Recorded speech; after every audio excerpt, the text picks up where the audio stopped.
Hi everyone! Nandito pala ako sa isang DVD shop sa Japan na Geyo Shop ang tawag. Minsan pumupunta kami dito pag gusto namin mag-rent ng DVD movies or di kaya kapag may mga bagong anime. Dahil good girl siya, binilhan ko siya itong laruan at masaya naman siya. Gusto din kasi niya itong Sonic. Tumitingin ako sa mga cartoons. Mahilig kasi tumingin itong anak ko ng mga cartoons. Kapag bored ka at gusto mo manood ng movies, perfect ito pang movie marathon. Anywhere sa Japan, maraming mga shops na ganito. Walking distance lang.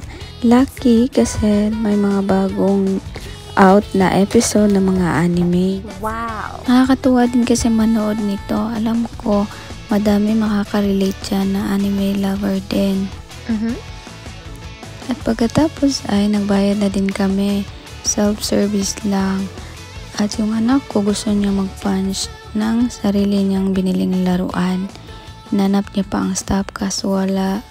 Gusto daw niya mag-thank you. Thank you! Tapos bumaba na kami. Meron din silang grocery store sa baba.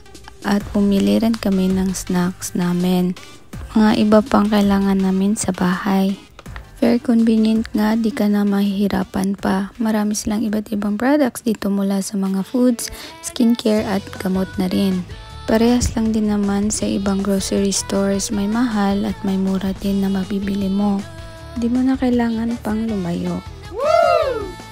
Minsan dito ako nagtatagal sa mga snacks kasi sobrang dami ba naman, mahirapan ka talaga mamili. Mula sa chocolates, saka yung sa mga chichirya. Yes. Perfect ito pag manonood ka ng mga movies or mag-movie marathon ka sa bahay. Ito nga naman si Aling Maliit, kumukuha na rin ng snacks niya. Mahilig talaga ito sa lollipop at sa chocolates din. I'm here! At nilalagay niya sa basket. Pagkatapos ay nagbayad na rin kami. So, hanggang dito na lang ang mini vlog ko. Thank you sa panonood. Mata ne!